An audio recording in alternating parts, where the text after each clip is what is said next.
Bonjour et bienvenue à la Minute Ho'oponopono. Alors aujourd'hui, je vais vous parler des mémoires de jugement.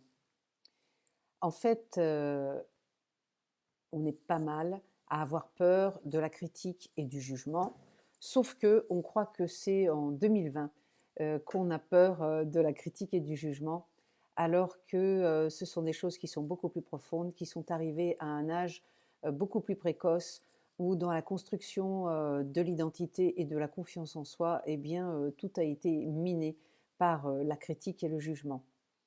Alors, j'ai en discutant, et puis parce que c'est d'actualité, puisqu'il était question que je récupère de mon ancienne maison ma caution. Et en discutant, je me suis aperçue que peut-être que vous l'avez vécu vous aussi, peut-être pas aujourd'hui si vous avez votre propre maison, mais au moment où dans votre histoire, il a fallu rendre un appartement, une caution, vous avez peut-être pu mesurer que vous aussi, vous aviez des mémoires à la critique et au jugement. Qu'est-ce qui se passe en fait quand on rend une maison? Bien sûr, dans les cas difficiles, on a un propriétaire qui va essayer de chercher la petite bête pour ne pas rendre la caution. Et vous avez peut-être essayé de briquer à fond pour pouvoir rendre un appartement nickel. Et au moment où vous avez le jugement du propriétaire, c'est là où vous pouvez mesurer. En général, c'est de la peur, mais peut-être que vous n'avez pas senti de la peur, peut-être que vous avez senti de la colère, de l'injustice, peut-être que vous n'avez aucune mémoire au jugement, mais par exemple, si on ne rend pas la caution à votre fille ou à votre fils, tout d'un coup, vous allez monter sur vos grands chevaux, bah, rassurez-vous, c'est la même mémoire. C'est pas parce que tout d'un coup vous criez à l'injustice que vous n'êtes pas touché, parce que si vous n'étiez pas touché, vous n'auriez pas besoin de crier à l'injustice. Donc que se passe-t-il à ce moment-là?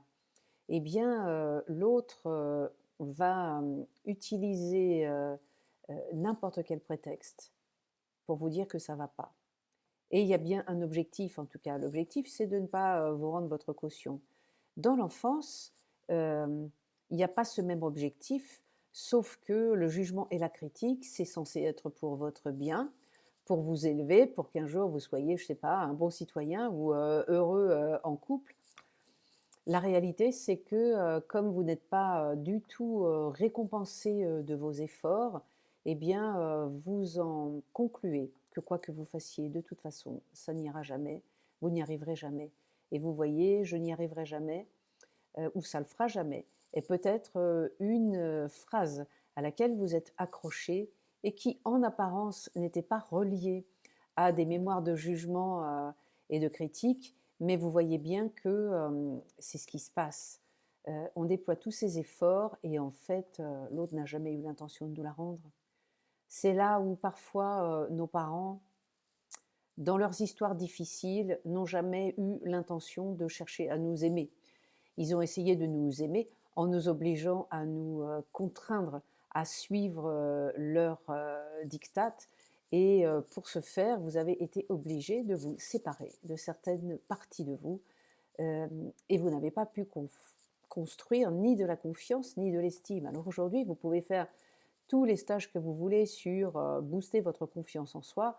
Ça ne va pas servir à grand chose puisque à l'intérieur il y a un truc qui est miné et qui dit de toute façon quels que soient les efforts que je fais, ça finira, ça ne marchera jamais.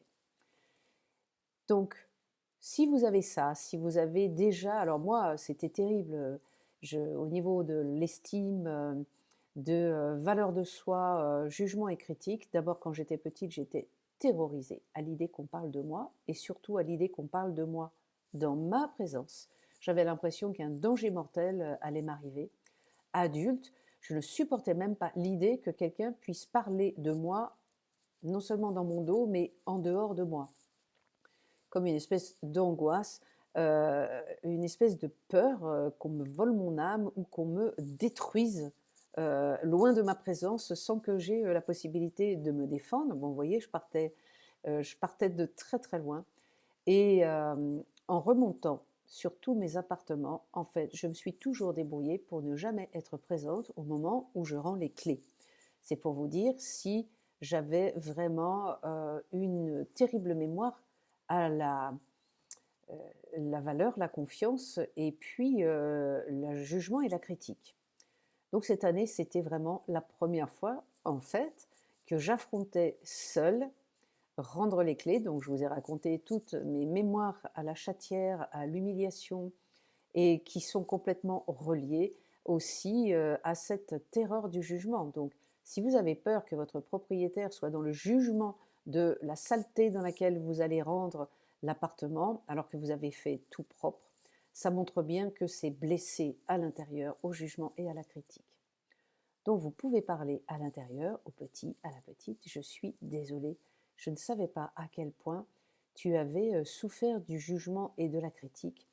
Pardonne-moi de croire qu'aujourd'hui, c'est encore une de mes peurs, alors que j'ai de la ressource, je peux faire du travail sur moi, j'ai des outils, j'ai Ho'oponopono, alors que toi, tu as traversé tout ce jugement, cette critique, seul et sans soutien.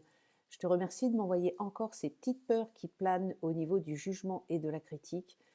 Ça m'aide à me souvenir que j'ai besoin de nettoyer cette blessure qui est encore très active chez toi. Je te remercie, je t'aime et je vous retrouve demain.